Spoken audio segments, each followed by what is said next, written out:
Let me now discuss Rule 18 or pre-trial.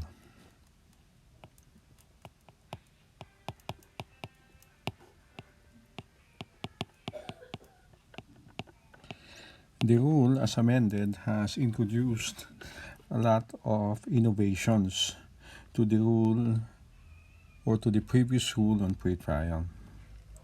So first, let's define what pre-trial is. Pre-trial has been defined as a device intended to clarify and limit the basic issues between the parties. The main objective of pre-trial is to simplify, abbreviate, and expedite trial or otherwise dispense with a trial.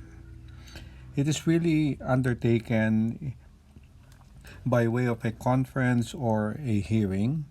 With the cooperation of the parties, the court now seeks to determine definitively what precisely are the factual issues to be tried and how each party intends to establish his position on each disputed factual issue.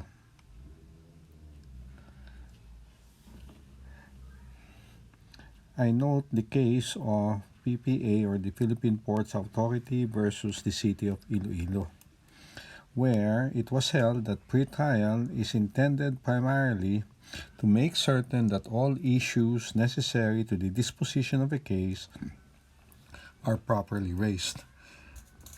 It aims to prevent the element of surprise because parties are expected at pre-trial to disclose all issues of law and fact which they intend to raise at the trial, except those which are considered to be privileged or impeaching. And when is pre-trial conducted? Pre-trial, based on Section 1, which provides that it should be conducted after the last pleading has been served and filed. The branch clerk of court is mandated to issue within 5 calendar days from filing a notice of pre-trial, which shall be set not later than 60 days or 60 calendar days from the filing of the last responsive pleading. So here, we have to go back to the concept of pleadings, the pleadings being the complaint, the answer, and the reply. So what would be the last pleading? So on the assumption that there are no cross-claims or third-party complaints, so the last pleading would either be the answer if it doesn't raise an actionable document. So within 5 calendar days from the filing of the answer, the branch clerk of court shall issue a notice of pre-trial, which shall set the date for pre-trial not later than 60 calendar days from the filing of the last responsive pleading. Now, on the other hand, if there were or there was an actionable document pleaded in the answer, then the last pleading would be the reply. So the 5 days will run from the date of the filing of the reply, or if no reply is filed, within 5 days from the expiration of the period for the filing of a reply. This will now go further in the event that there are third-party claims or cross-claims, because a third-party complaint or a cross-claim or even a permissive counterclaim is required to be responded to. So after the responses to these pleadings or complaints have been filed, it is only then that the case is ready for pre-trial, and 5 days within or from the filing of the last responsive pleading, that is the time the clerk of court should issue a notice of pre-trial. Section 2 of Rule 18 states that pre-trial is mandatory. So in other words, there is no way by which we can avoid, or the plaintiffs and the defendants can avoid, the conduct of a pre-trial. And it likewise states in Section 2 that it should be terminated promptly.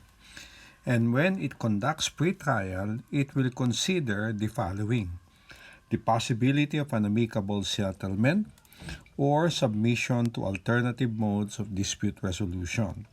The alternative modes of dispute resolution as found in the Alternative Dispute Resolution Act are arbitration, mediation, conciliation, early neutral evaluation, mini-trial, or any combination of the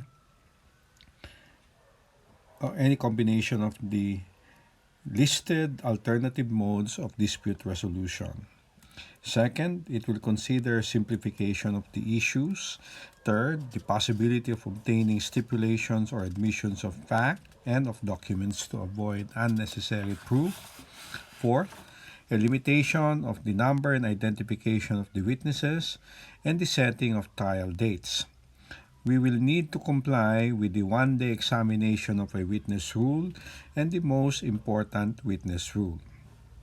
Number 5, the advisability of a preliminary reference of issues to a commissioner. Number 6, the propriety of a judgment on the pleadings, summary judgment, or dismissing the action if a valid ground therefore be found to exist. At this point, I'd like to point out a distinction.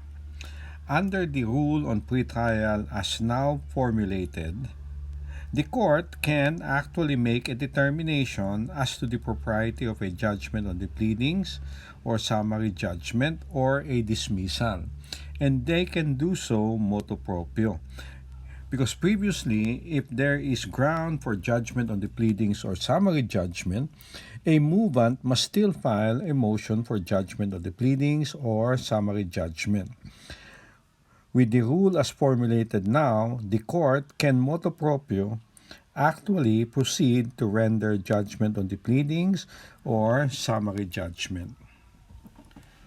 Seventh, this is a new addition to the rule, the requirement for the parties to mark their evidence if not yet marked in the judicial affidavits.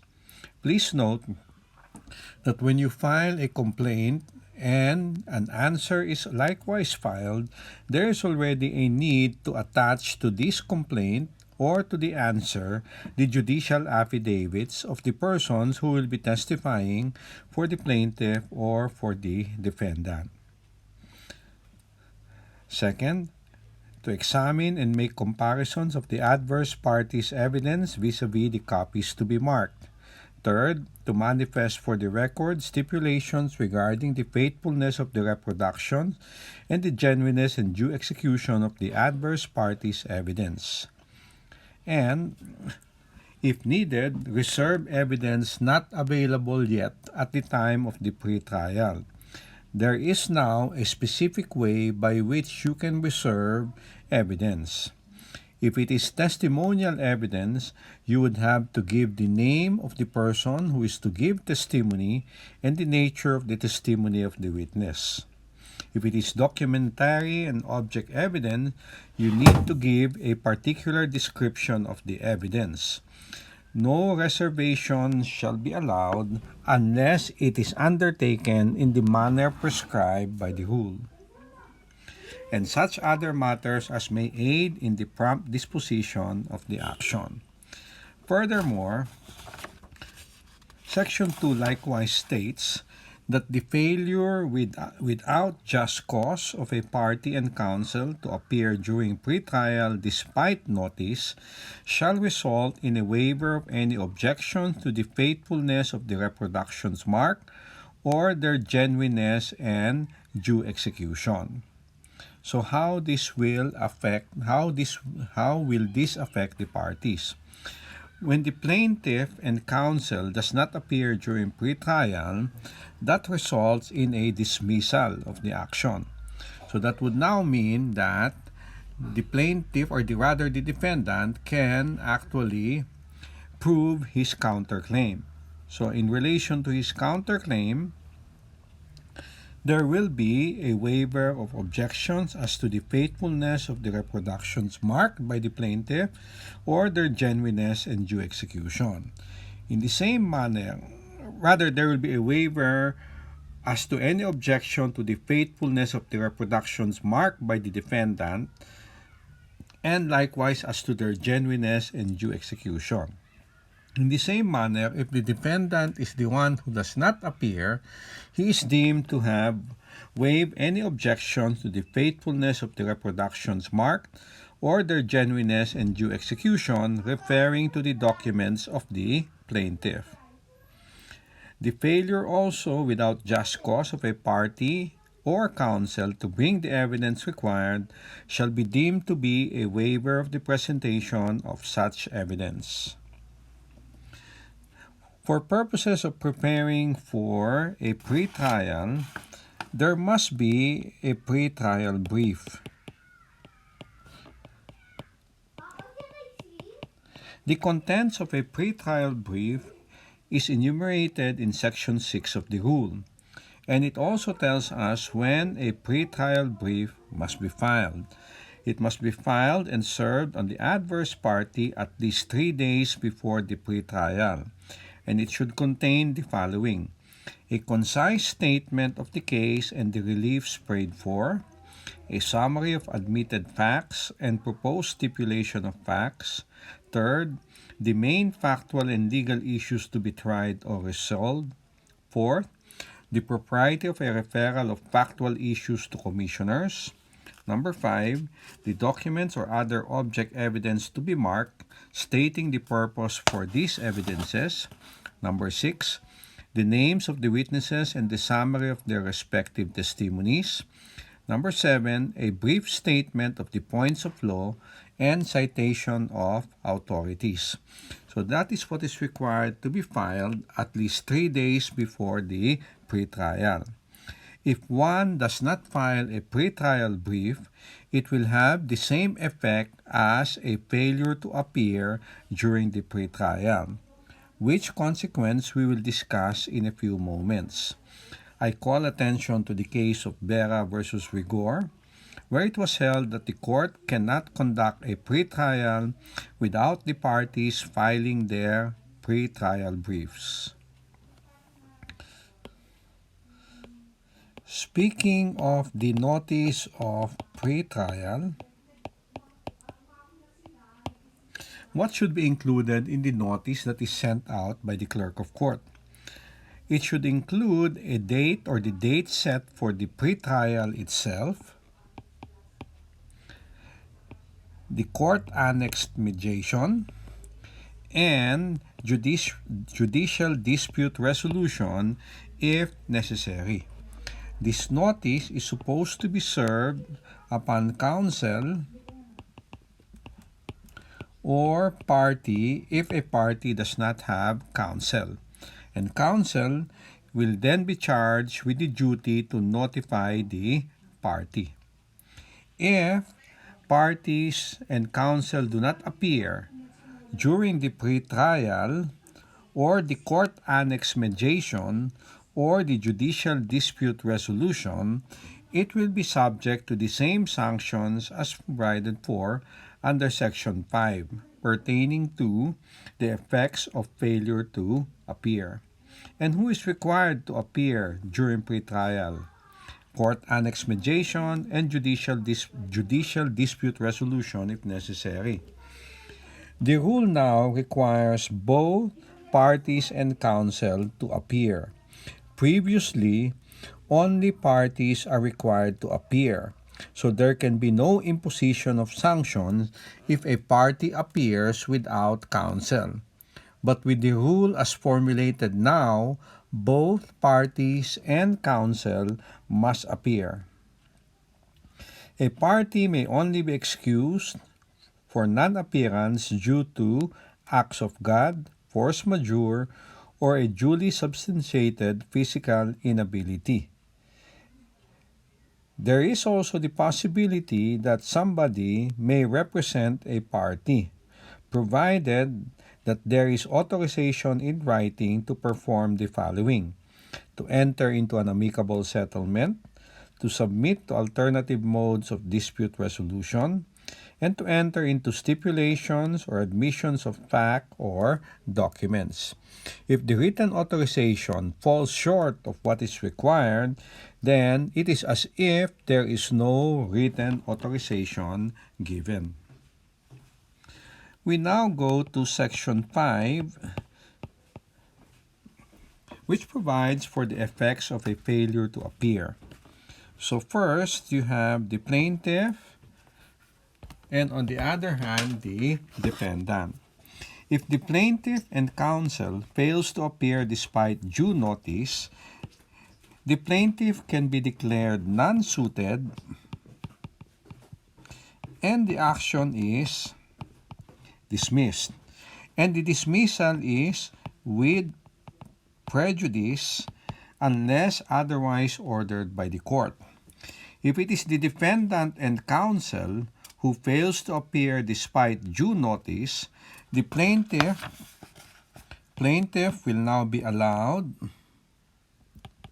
to present his evidence ex parte within 10 calendar days from the termination of the pretrial, and the court may render a judgment on the basis of the evidence offered. So here, I'd like to remind you that the effects of Section 5 or the provisions of Section 5 will apply in the following instances. Number 1, the failure to file a pretrial brief. Number 2, the failure to appear at pretrial itself or at court-annexed mediation or, when necessary, judicial dispute resolution. So when there is such a failure, then Section 5 will be applicable.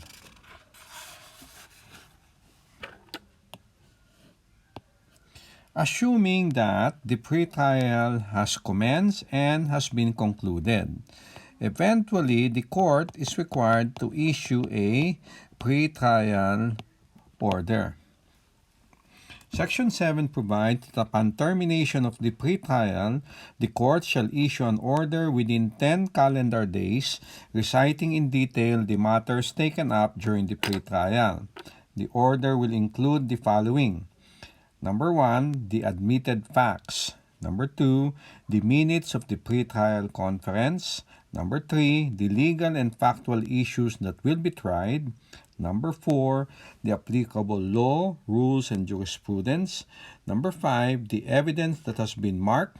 Number 6, the specific trial dates for continuous trial, which shall be within the period provided for by the rules. Number 7, which is new, the case flow chart to be determined by the court, which shall contain the different stages of the proceedings up to the promulgation of the decision, and the use of time frames for each stage in setting the trial dates. Number 8, a statement that the one-day examination of witness rule and the most important witness rule provided for under Administrative Matter 03-109-SC shall be strictly followed. Number 9, a statement that the court shall render judgment on the pleadings or summary judgment as the case may be. The court will also state in its order the direct testimony of the witnesses for the plaintiff shall be in the form of judicial affidavits, and after these affidavits have been identified, cross-examination shall proceed immediately. It will also state that the postponement of the presentation of the parties' witnesses at a scheduled date is prohibited, except if based on acts of God, force majeure, or duly substantiated physical inability of the witness to testify. The party who caused the postponement will be warned that the presentation of his evidence must still be terminated within the remaining dates previously agreed upon.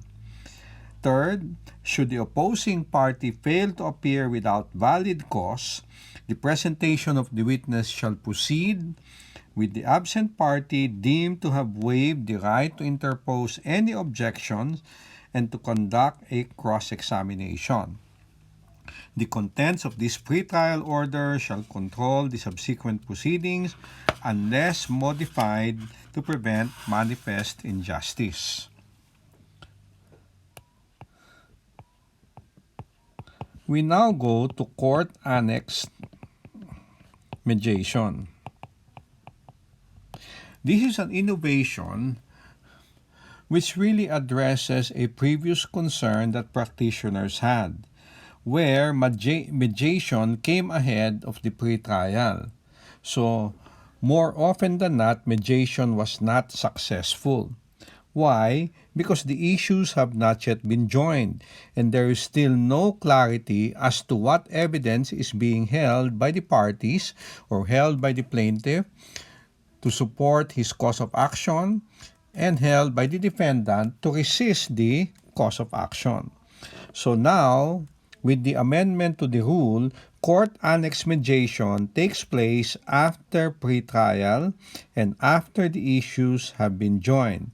So they will now be referred to mandatory court annex mediation. This period for court annex mediation shall not exceed 30 calendar days without further extension. And under Section 9, judicial dispute resolution will only follow court annex mediation only if the judge of the court to which the case was originally referred to is convinced that settlement is still possible. It will now refer the case to another court for judicial dispute resolution. This process shall be conducted within a non-extendable period of 15 calendar days from notice of the failure of court annex mediation. If judicial dispute resolution fails, trial before the original court shall proceed on the dates agreed upon. And all proceedings with court annex mediation and judicial dispute resolution remain to be confidential. So here, the change is this. Previously, if a case, for example, is assigned to branch 3 of the court or was referred to branch 3 of the court, and it will conduct judicial dispute resolution, and if it turns out to be unsuccessful, the presiding judge will ask the parties whether they would still like the action or the case to remain with that court. If otherwise, then they will now return the case back to the clerk of court for referral to other branches. Now, the situation is the court where it was originally referred to or assigned to will be the one to make a determination whether or not judicial dispute resolution would still be necessary. If it finds that a settlement is still possible pursuant to judicial dispute resolution, it will now refer the case to another court for judicial dispute resolution. It will no longer be the original court where it was assigned to that will conduct judicial dispute resolution. So that will now remove the perceptions of bias, assuming that, or the perceptions of bias that came about under the old rule where the court that conducted judicial dispute resolution would still be the same court that will conduct the trial. And finally, we have Section 10. Section 10 refers to judgment after pretrial.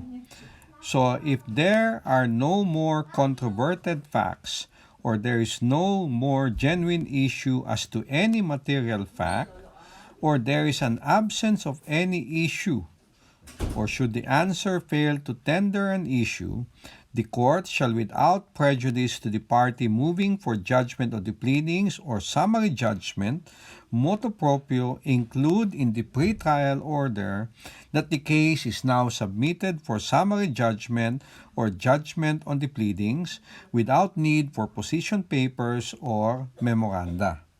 In which case now, the court should render a judgment within 90 calendar days from termination of the pretrial.